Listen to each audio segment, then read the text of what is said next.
Every time someone disrespects you, ignores you, mocks you, and you react, you've already lost. You think you're defending your worth, but you're actually handing it over. Why does one comment ruin your whole day? Why does silence from someone else echo so loudly in your mind? Because deep down, you're not in control. Your emotions are, and the world knows it. They press, and you bleed. They provoke, and you dance. But here's the uncomfortable truth. It's not them. It's you. It's the part of you that still craves recognition, still fears judgment, still burns when someone doesn't play by the script you wrote in your head. The Stoics knew this centuries ago. They taught that peace isn't found by fixing the world. It's found by freeing yourself from the illusion that the world owes you anything. If you're tired of being pulled apart by every little thing, maybe it's time to learn how to hold yourself together. If that hits somewhere deep, and you know you're ready to rebuild from the inside out, consider subscribing, because you deserve a mind that doesn't tremble every time the world shakes. It always feels like it starts out there, doesn't it? A certain look, a sharp word, someone being late, cutting you off, talking over you, and in that instant, your whole body tightens. Your mind tells a story, and your chest begins to burn. But what if that flame wasn't sparked by them at all? What if the anger that rises isn't a reaction to reality, but a reaction to the story you're attached to? The idea that they should have behaved differently, spoken more respectfully, treated you like you expected. That's where the fire begins. Not with what they did, but with what you wanted them to do and didn't get. The pain isn't coming from the world. It's coming from the gap between what happened and what you thought should have happened. That gap is where all suffering begins. That's the illusion of offense, the belief that other people are responsible for your emotional state. That illusion keeps you reactive, always on edge, always vulnerable to the next unexpected comment, the next silent treatment, the next failed promise. But the Stoics knew better.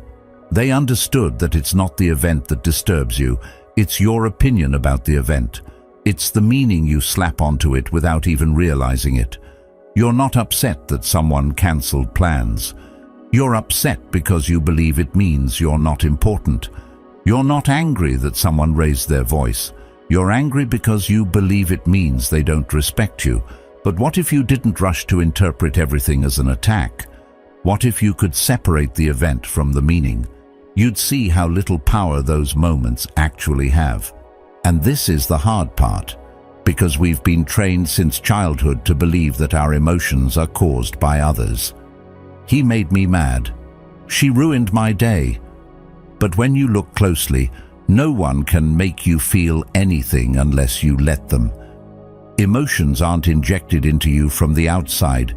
They're built from within, based on how you process what happens. It's a bitter truth, because it means responsibility is yours, but it's also the doorway to freedom. Because if no one can cause your anger, then no one can control you either. That's real power. You can be unshaken not because people finally behave, but because you no longer depend on their behavior to feel stable. Marcus Aurelius put it simply, you have power over your mind, not outside events. Realize this, and you will find strength. That's not just a comforting phrase. It's a reminder that the battlefield isn't out there. It's in here. The world doesn't need to change for you to find peace. You just have to stop giving the world so much say in how you feel. Look at how it unfolds. Someone says something rude. Instantly, your brain takes it and runs. How dare they? They don't see my value. I need to say something back. But what actually happened?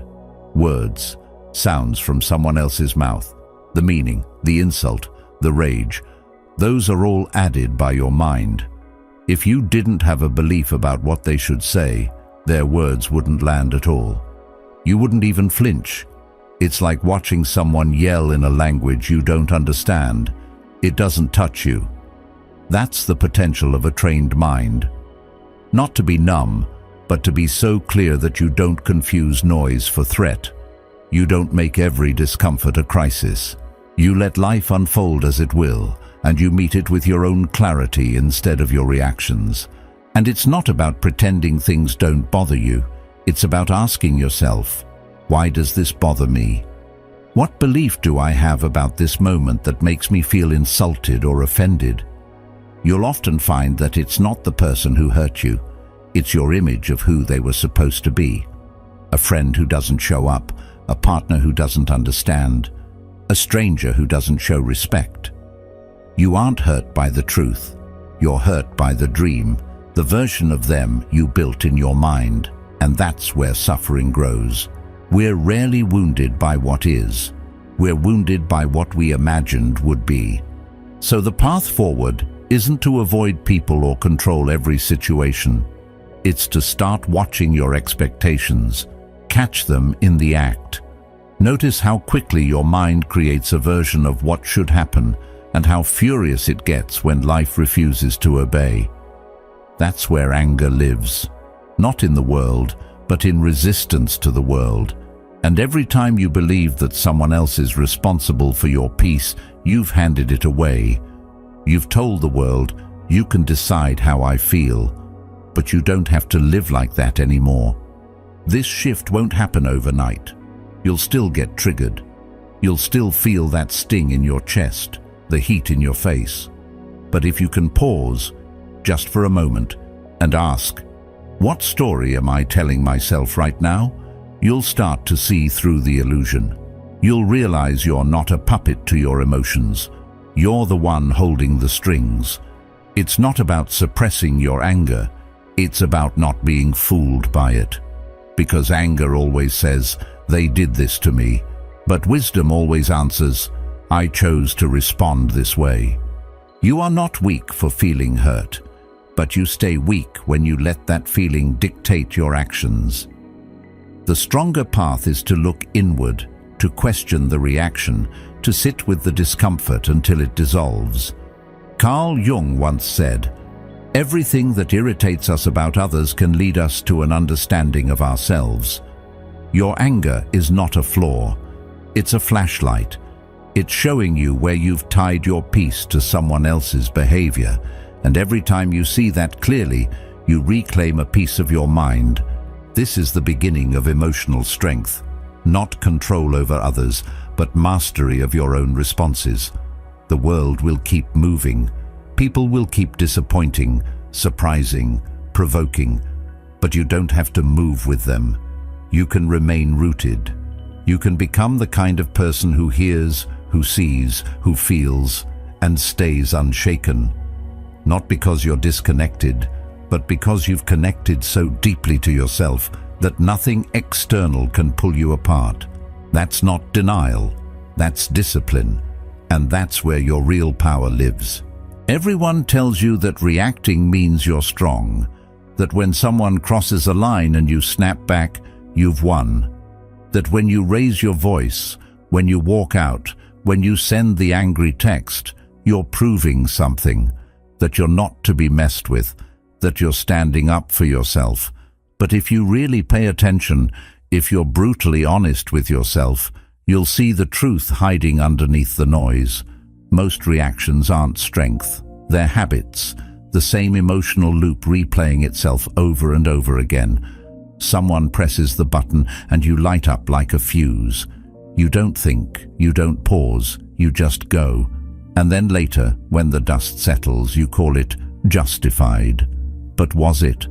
Or did you once again hand the keys of your mind to someone else and let them drive it straight into chaos? The problem is, reaction feels powerful in the moment. That surge in your chest, that burst of adrenaline, it gives you the illusion that you're in control. But reaction is the opposite of control. It's being controlled. It's letting someone else's behavior dictate your behavior. It's turning your nervous system into a remote that anyone can press. And the more you do it, the more natural it feels. That's how addiction works. Your brain gets used to the cycle. Someone disrespects you, you react. Someone ignores you, you spiral. Someone makes a comment, you take the bait. And every time it happens, it carves the pattern a little deeper. You think you're choosing, but you're just repeating. Epictetus warned us about this when he said, "No person is free who is not master of themselves." If your peace crumbles every time you're tested, you're not free. You're owned by your reactions. So what does it mean to be free from reaction? It doesn't mean you stop feeling. It means you stop obeying. You still notice the anger. You still feel the heat crawl up your spine, your jaw tighten, your hands itch to respond, but you don't move. Not yet. You let the feeling rise, and you meet it with awareness, not action. That's where your strength lives, in the space between the stimulus and the response. Most people never enter that space. They react before they even realize what they're reacting to. But when you learn to pause, even for just a moment, you interrupt the cycle. You reclaim your mind. You remember that just because something provokes you doesn't mean it deserves your energy. Not everything that triggers you is worth your attention. Think about the last time you got angry, really angry. Maybe someone insulted you, or they ignored your message, or they looked at you a certain way. How long did that moment live inside your head? An hour? A day? Longer? And what did it cost you? Your focus, your clarity, your sleep. That's the price of reaction. It doesn't just steal your peace in the moment. It follows you. It rewrites the tone of your entire day. You could have used that energy to build something, to connect, to reflect, to rest. But instead it was burned away on something you probably don't even remember clearly now. Reaction is expensive, and most of us are going broke. There's also a strange ego in reaction, a part of you that believes, if I don't respond, they'll think I'm soft. If I don't defend myself, they'll think they're right. But here's the truth most people can't accept. Letting someone believe they've won is sometimes the greatest victory, because you're not reacting to prove your worth anymore. You already know it. You're not defending your image. You've outgrown the need to explain who you are. When your value is internal, their words don't stick. They bounce off, they dissolve, and what's left is silence. Not empty silence, but powerful, intentional stillness. This isn't about suppressing emotion. It's about not being enslaved by it. Carl Jung said, "Until you make the unconscious conscious, it will direct your life, and you will call it fate." Most people believe they're just emotional or hot-tempered, as if it's a trait they were born with. But what if those reactions are just unconscious programs running the show? What if you could unlearn them the same way you learned them? Through repetition, through awareness, through patience. That's where real growth begins. Not when you never get triggered, but when getting triggered doesn't mean you lose yourself. And that's the shift. From automatic to intentional, from puppet to master, from noise to control. You realize that reacting doesn't make you strong, it makes you predictable, and predictability is a weakness. Anyone who knows your buttons can press them, but when you become unreadable, when your peace isn't up for grabs, you stop being a target. You stop being entertainment for the emotionally unstable. You become someone who doesn't play the game at all, and the game falls apart without you. This kind of mastery takes time. It takes awareness. It takes slipping up, getting pulled in, and then catching yourself quicker next time. But every time you hold the line, every time you pause instead of reacting, you build a new identity. One that isn't governed by chaos, but anchored in calm. One that doesn't dance to the tune of provocation, but moves only when it chooses. That's what it means to reclaim control, not just of your emotions, but of your life. Because the fewer things that own your reaction, the more energy you have for what really matters, and that's a life worth building. One pause at a time. It doesn't take much to trigger this internal alarm, a look, a comment, a pause in conversation that feels just a little too long, a message left unread, and you feel it immediately, this subtle panic that you've been diminished somehow, that someone sees you as less than you want to be seen, and from that place of insecurity, anger is born. But here's the trap. If your peace depends on your image being perfectly held up by the opinions of others, you've given your power away. You've made your calm conditional on things you can never control. The world will always misinterpret, underestimate, and misjudge you. That's not a problem. The real problem is believing you have to chase every misunderstanding to fix it. That every time someone gets you wrong, you need to correct them. That every time your name is spoken poorly, you need to defend it. But the truth is, peace doesn't live in being understood. It lives in being unshaken, even when you're misunderstood. The ego's need for validation is endless. It's hungry all the time. It doesn't matter how much recognition you get.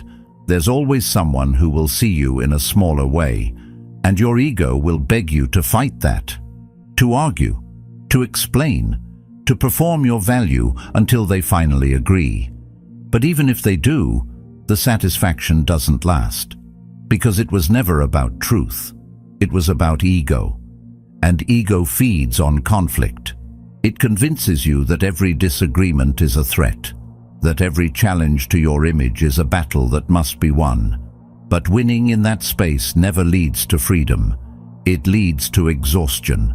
The more you defend your identity, the more fragile it becomes.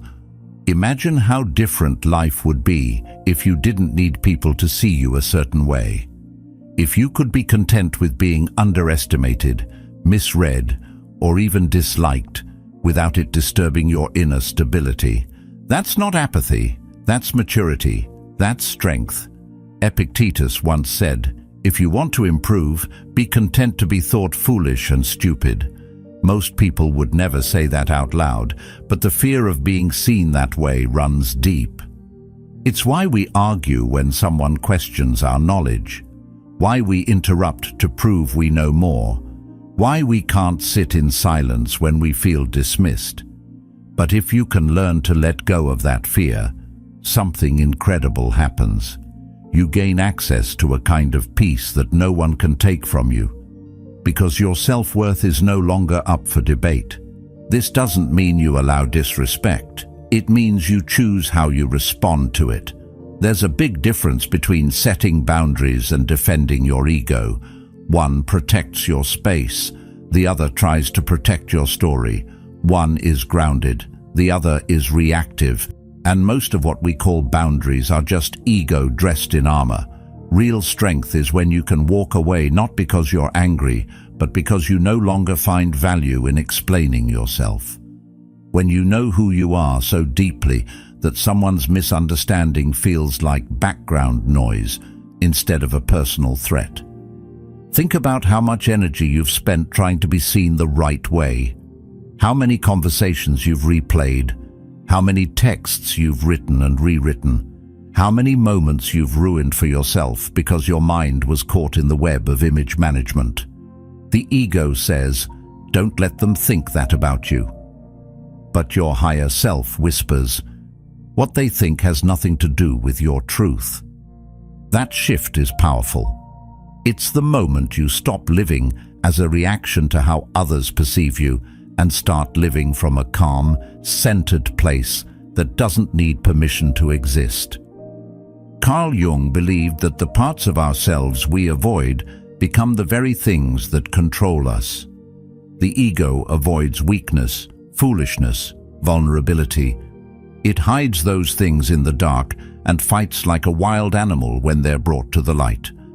But what if you could embrace those shadows instead of fearing them? What if someone thinking you're wrong or small or foolish didn't trigger a battle inside you, but invited curiosity or silence or even a quiet smile?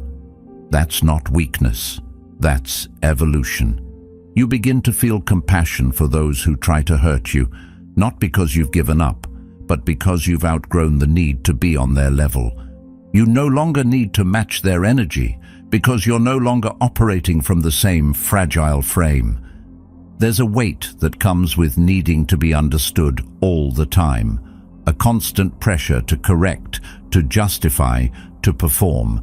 But the moment you set that weight down, you begin to feel what real self-respect feels like. It's not about shouting who you are. It's about knowing who you are and letting your presence do the rest. And that knowing, that stillness, that's what silences the noise. Not because the world stops speaking, but because you no longer need to listen to what doesn't align with truth. And your truth doesn't need defending. It needs living, quietly, steadily, and without ego. Some people don't speak to communicate, they speak to provoke. Their words are weapons, not tools. Their tone is a trap, not a bridge. And when they throw those verbal jabs, they're not hoping for clarity. They're hoping for chaos. What they want is a reaction, not because they need your opinion, but because they feed on your energy. When you bite, you give them what they want. When you fight, you give them power. But silence, real, calm, composed silence, is something they never expect. It confuses them. It unsettles them. It holds up a mirror they can't escape, because in that stillness, their noise echoes back at them. And without your reaction to distract them, they have no choice but to face the source of their own unrest. Most people misunderstand what silence really is. They think it's weakness, that if you don't respond, you've accepted defeat, that if you walk away, you've surrendered. But silence isn't surrender. It's strategy, it's presence, it's control. Anyone can yell back, anyone can slam the door, type the long message, launch the insult. That takes no discipline. But to feel the pull to respond and still choose not to, that's mastery, that's power. Because true power doesn't need an audience. It doesn't need a mic. It knows what it is and moves only when necessary. Anything more than that becomes theater. And if your strength depends on proving it, it's not strength at all. It's insecurity dressed in noise. It's hard at first. When someone crosses a line, the instinct to defend yourself rises fast. The urge to set the record straight, to clap back, to make them feel what they made you feel. But in those moments, you have to ask, what am I really fighting for? Is it justice or validation? Is it clarity or control? Often it's not about what they did, it's about how they made you feel, and we try to fix that feeling by changing them. But they're not yours to fix. And the moment you chase their attention, their apology, their correction, you place your peace in their hands. That's not justice, that's dependency. Real peace doesn't come from their silence, it comes from yours. Silence, when chosen with intention, becomes a form of emotional self-respect. It's not about being cold or distant. It's about knowing which battles are beneath you. Not because they're unimportant, but because your peace is more valuable than your pride. Seneca once wrote, "A great mind becomes a great fortune." That fortune isn't money or fame, it's stillness, clarity, strength that doesn't shout. Stillness is a kind of wealth that can't be stolen. And in a world obsessed with noise, the quiet ones stand out, not because they demand attention, but because they don't need it. You'll notice something strange when you start practicing this kind of calm. People will begin testing you more, not less.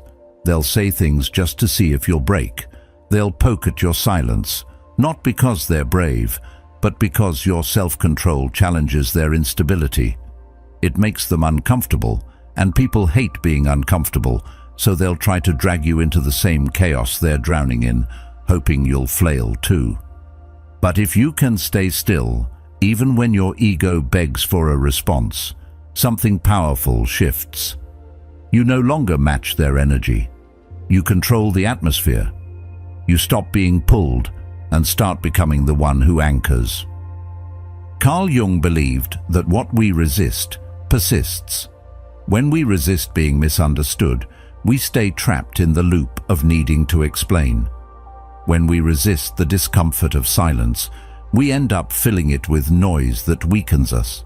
But when we accept that not everything must be responded to, we begin to reclaim our energy. We stop reacting and start observing. And in that space, we realize how little power others actually have unless we hand it to them. Silence then becomes a boundary, a way of saying, "I hear you, but I choose not to participate in this." That choice is what separates reaction from response, weakness from wisdom. You won't get it perfect every time. There will be moments when you slip, when you say too much, when you explain yourself to someone who doesn't care to understand. But every time you return to stillness, you reinforce the new pattern.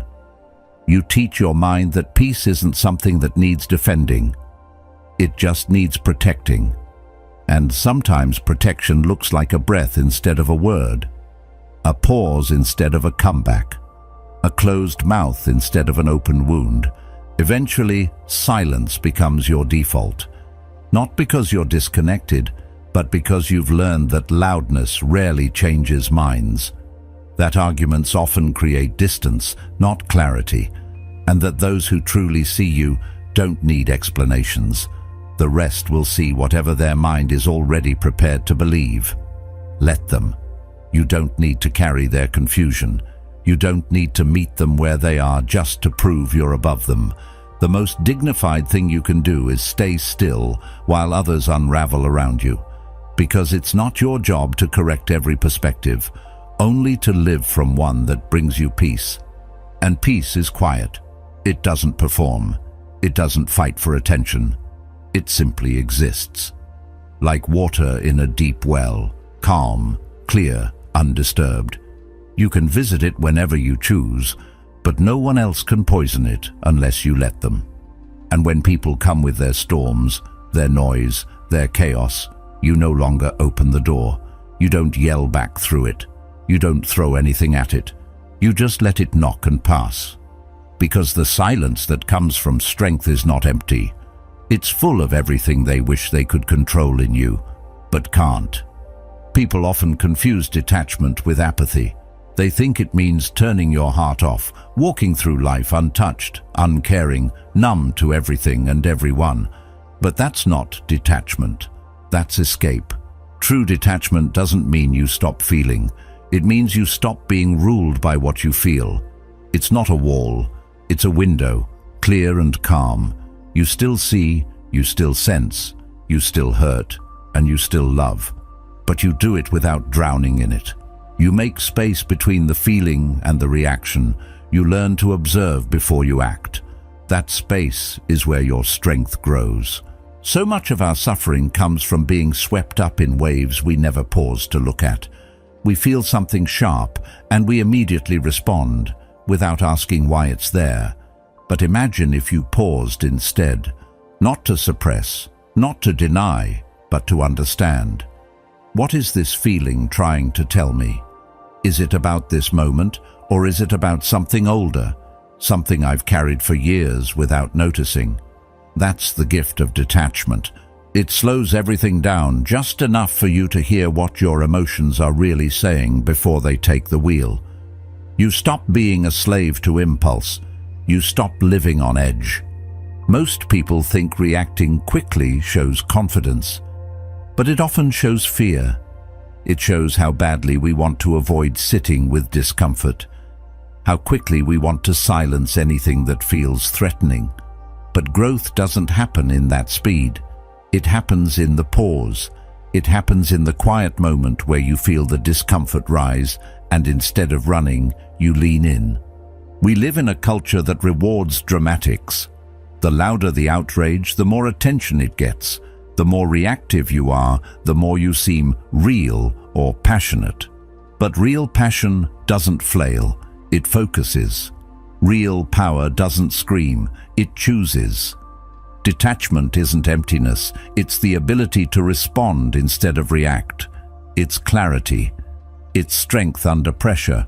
It's when you can hold your emotional fire in your hands without burning yourself or anyone else. That kind of control is rare. That kind of peace is earned. There's also a hidden fear in many people when it comes to detachment. The fear that if I don't react, people will think I don't care. That if I stay calm, I'll be seen as weak, cold, distant. But here's the truth. People might misread your silence, but they will never mistake your self-possession. They'll notice when you don't fall into the trap, when you stay calm while others spin.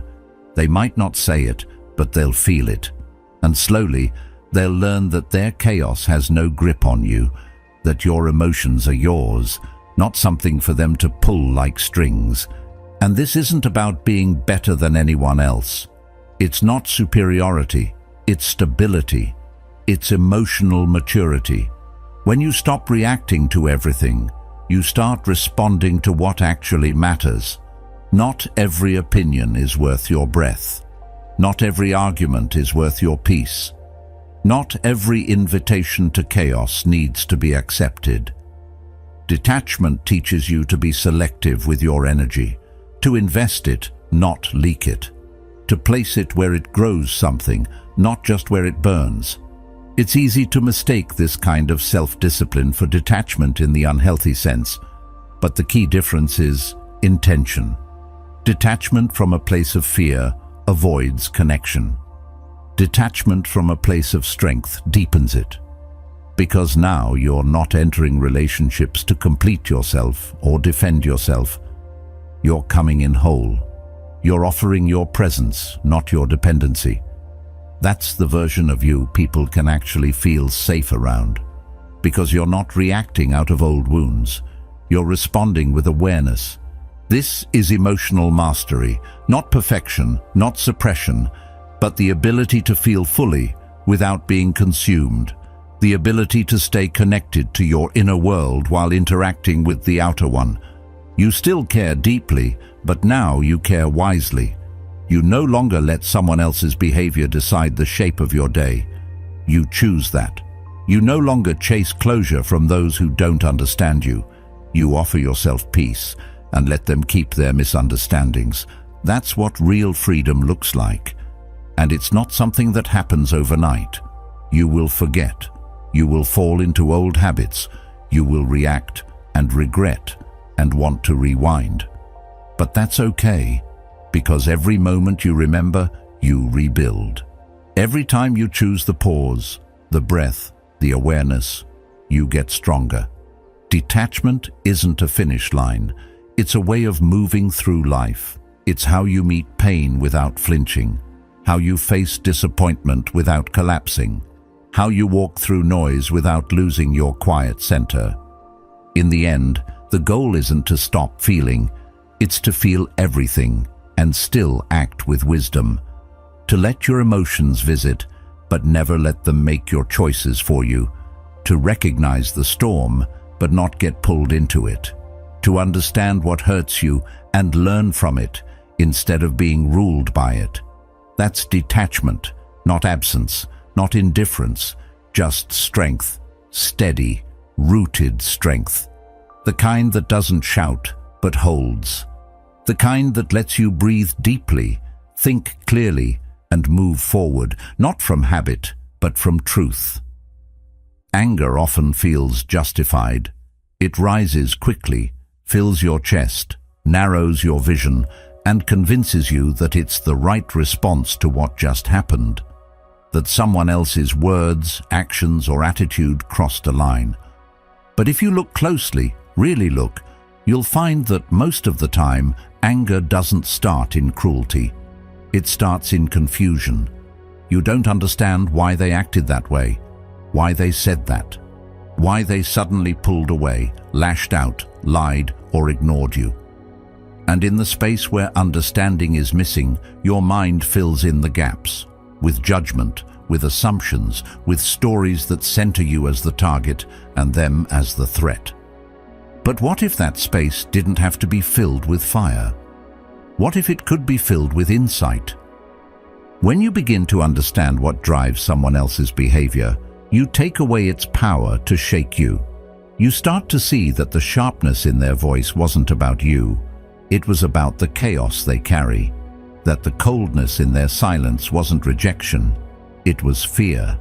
That their need to dominate, impress, or mock comes from insecurity, not strength.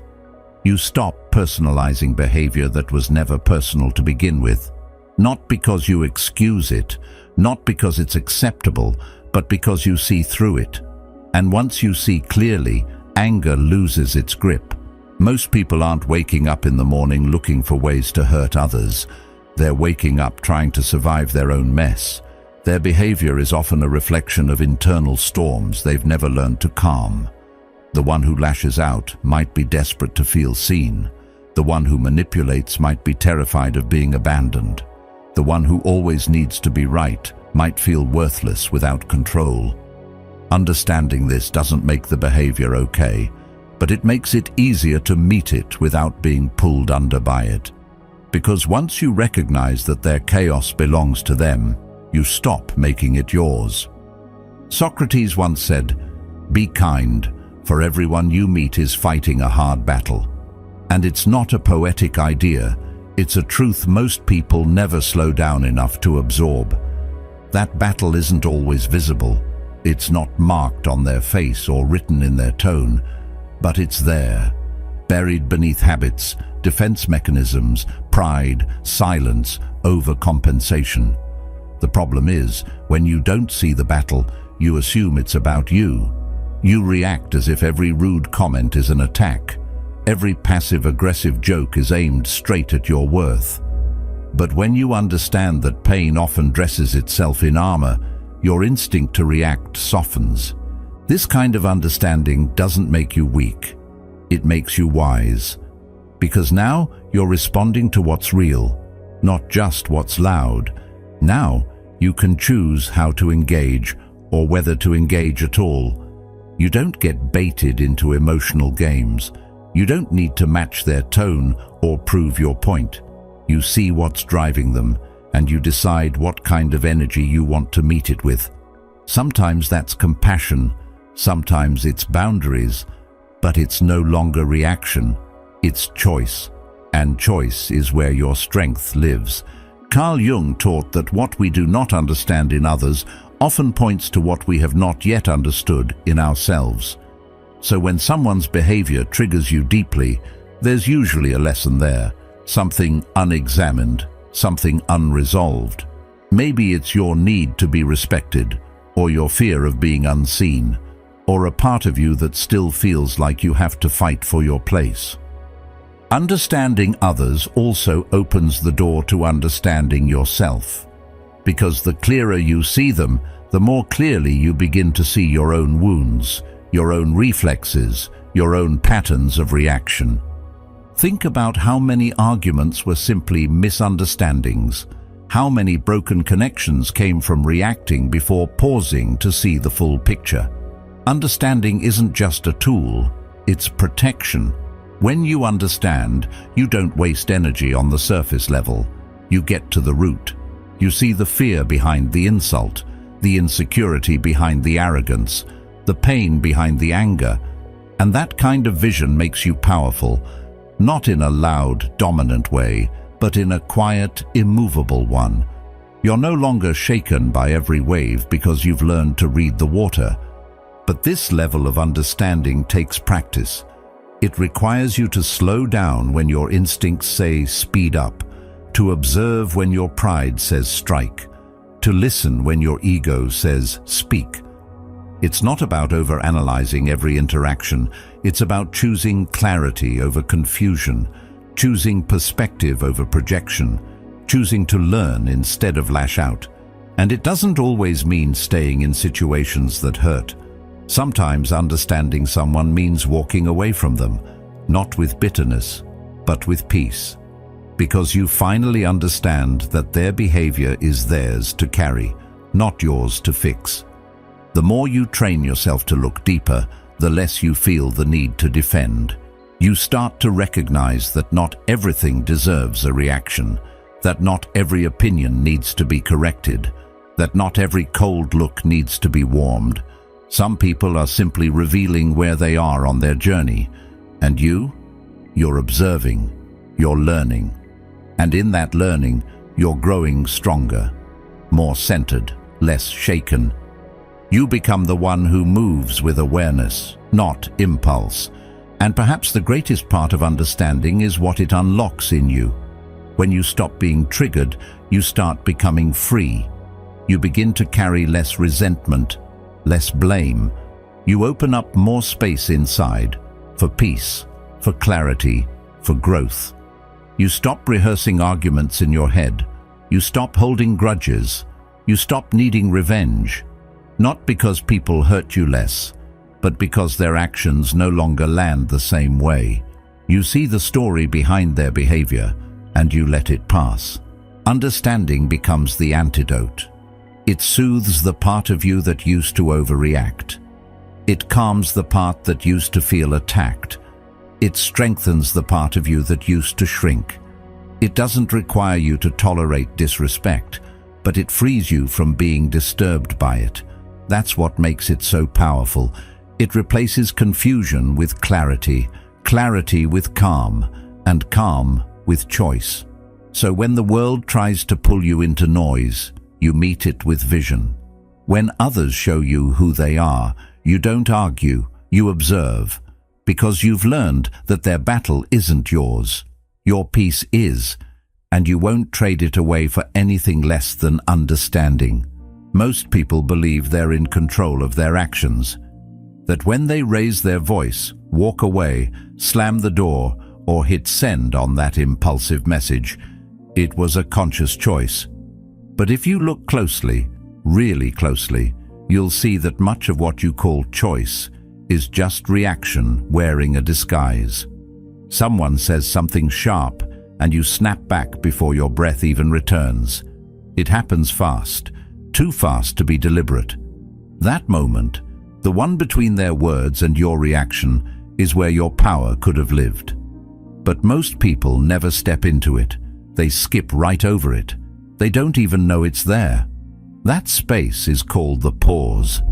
And if you can master it, your entire life starts to shift. It's a strange thing to notice.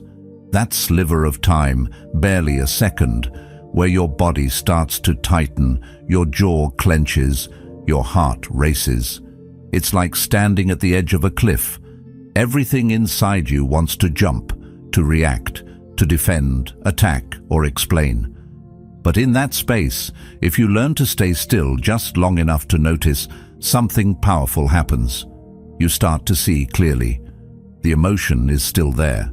Anger, shame, hurt. But it's no longer steering. You are. You recognize that you have a choice to feed the fire or to let it burn out on its own, to give someone access to your peace or to guard it. That moment is where real control lives. And it's not easy. The pause feels unnatural at first. You'll want to fill it with words, with action, with movement, anything to escape the discomfort of just feeling. But that discomfort is the training ground. Every time you hold it, even for a breath, you're rewiring your nervous system, teaching your body that intensity doesn't require immediacy, that not every emotional spike needs an external release, that you can feel deeply and still remain calm. And that's not suppression, that's strength. Carl Jung said, "Even a happy life cannot be without a measure of darkness," and the word happy would lose its meaning if it were not balanced by sadness. What that reminds us is that life isn't about avoiding the uncomfortable. It's about learning to stand within it without losing yourself. The pause gives you that balance.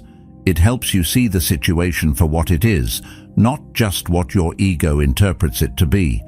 You stop reacting to what you fear and start responding to what you understand. It's a shift from being on autopilot to being awake. And in that wakefulness, you notice things. You notice the stories your mind tries to tell in the heat of the moment. Stories about being disrespected, unappreciated, threatened. Stories that often have little to do with reality. and everything to do with your own unhealed patterns. Without the pause, you believe those stories immediately. But with it, you get to question them. Is this actually about now, or is it about something older, something deeper? That's how growth happens, through awareness, not reaction. When you master the pause, you don't become passive. You become precise. You don't lose your voice. You sharpen it. You don't tolerate everything.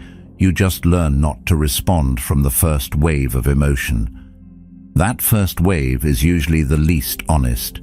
It's fast, protective, raw. But the truth, the calm, steady truth, comes in the second wave, the one that only arrives when you give it room to speak, and the pause is what makes that room. It's also where your relationships begin to change. People notice when you stop reacting the way you used to, when you don't escalate, when you don't take the bait. Some will feel confused. Some might get louder, trying to pull you back into the old pattern, but others will feel your steadiness and begin to meet you there, because calm is contagious. The way you handle tension teaches people how to treat you, and when you no longer reward chaos with chaos, it starts to die off. But this isn't just about others. It's about how you meet yourself. How many times have you regretted what you said in anger? How many times have you wished you'd waited just a moment longer before acting? That regret. It's your intuition showing you that a pause was needed, that you moved too fast, that you weren't acting from your values, but from your wounds. The pause helps you close that gap, so you don't keep betraying your own sense of integrity for the sake of being right or being heard in the heat of the moment. And there's something humbling in that, because you start to see how often you've been at the mercy of your emotions, how often you've thought you were defending yourself, when really you were defending your ego. That realization doesn't shame you, it frees you. It shows you where your work is, not in perfecting your image, but in practicing your presence. Seneca once said, "No man is more unhappy than he who never faces adversity, for he is not permitted to prove himself." The pause is a kind of adversity. It asks you to prove yourself, not to the world, but to your own mind. To prove that you can stay steady when everything inside you wants to run, that you can choose clarity over impulse, stillness over noise. That's not something you declare once. It's something you do again and again until it becomes your way of being. And slowly it does. The more you step into that space, the more natural it feels. Your reactions soften, your presence deepens. You stop being pulled into every storm. You start becoming the calm within it. People notice the difference. But more importantly, so do you.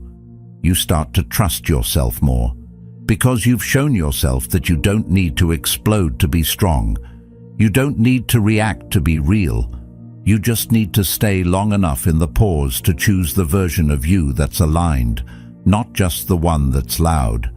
Mastering the pause isn't about becoming emotionless. It's about becoming emotionally mature. It's not about holding everything in. It's about holding it wisely, letting it rise, letting it speak, but not letting it take the wheel. And with time, you realize that most of what you thought needed a reaction never really did, that most of the battles you fought weren't necessary, that the peace you've been chasing was always hidden in that one simple act, waiting, not because you're passive, but because you're powerful enough to pause. There's a point in this journey where something begins to shift, not loudly, not all at once, but like the quiet cracking of old ice beneath your feet. You realize you no longer feel the same pull to understand every word spoken about you. You stop needing to fix misunderstandings, the questions that used to loop endlessly in your mind. Why did they treat me like that? What did they mean by that comment? Why didn't they value me? They begin to dissolve, not because you found the answers, but because you realized you never needed them. Closure, it turns out, was never theirs to give. It was something you learned to grant yourself the moment you stopped demanding it from people who couldn't even offer you clarity if they tried. And this doesn't mean you've become indifferent or numb. That's not it. In fact, you feel more deeply than before, but differently. You no longer react to every emotion like it's a command. You don't flinch at discomfort. You don't feel the need to explain your silence, your distance, your peace. The world might still swirl with opinions and noise, but it no longer leaks into your sense of self. You've built a kind of quiet within, a home where your worth isn't constantly up for negotiation. You begin to recognize how much of your past suffering came not from what happened, but from your refusal to let it pass without chasing it, analyzing it, or proving something in response. This is what happens when the inner world becomes enough, when your values, your truth, your stillness become so deeply rooted that nothing on the outside has the power to pull you out of alignment. You stop chasing control because you've embodied it. You stop searching for peace because you are it. You stop defending yourself because you finally believe in the life you're living, and the opinions that once haunted you now sound like echoes, faint, far, and unable to touch the foundation you've spent so long building. People may still misunderstand you. They may still project their own wounds onto you, twist your intentions, paint you with brushes dipped in their fears. But you don't move to correct them anymore. You don't feel the urgency to set the record straight. Not because you've given up on being seen, but because you've stopped trying to convince people who were never looking clearly to begin with. Your life no longer bends to the approval of others. And in that freedom, you gain a rare kind of peace, the kind that cannot be taken, only surrendered.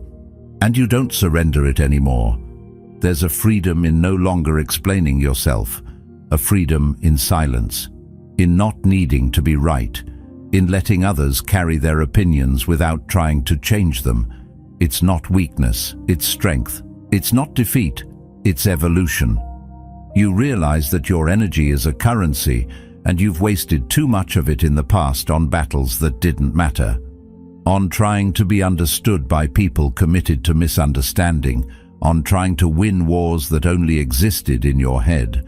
Now you spend that energy building, creating, loving, resting, growing, because peace, once protected, becomes your highest priority. Aristotle once said, "It is the mark of an educated mind to be able to entertain a thought without accepting it." And that includes the thoughts others try to plant inside you. Not every opinion that reaches your ears deserves space in your mind. Not every judgment needs to be unpacked, argued with, or disproved. When someone throws a label at you, you don't wear it. You examine it, and most often, you let it fall to the floor. Because you no longer build your identity from recycled opinions, you build it from something deeper, something quieter, something that doesn't change with moods or moments. This kind of internal freedom doesn't make you distant. It makes you grounded. You become the kind of person who listens more, speaks less, and observes with a patience that comes only from inner clarity. You walk into rooms without needing to dominate them.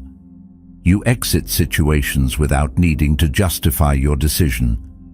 You let others think what they need to, and you carry on, not from arrogance, but from alignment. Not because you're trying to appear strong, but because you no longer need to perform strength. You are strong, and it shows in the peace you protect.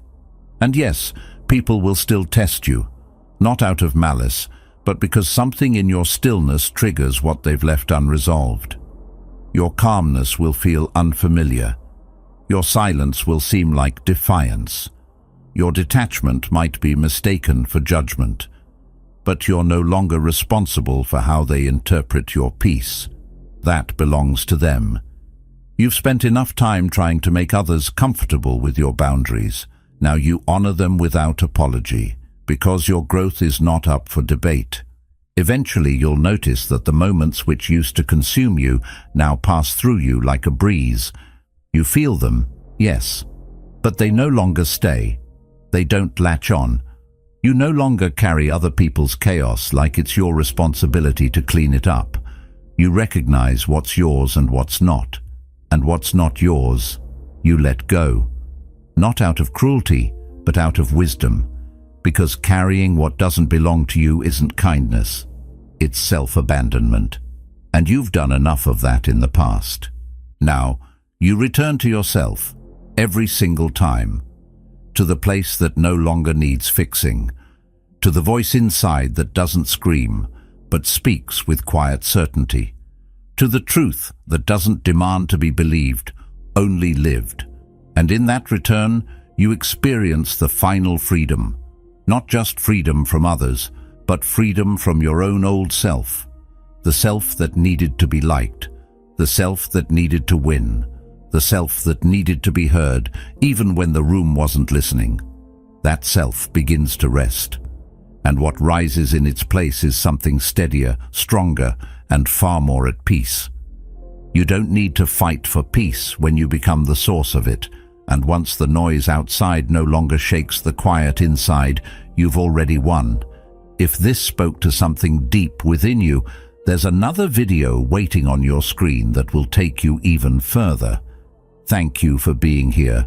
Thank you for being a part of Stoic Journal.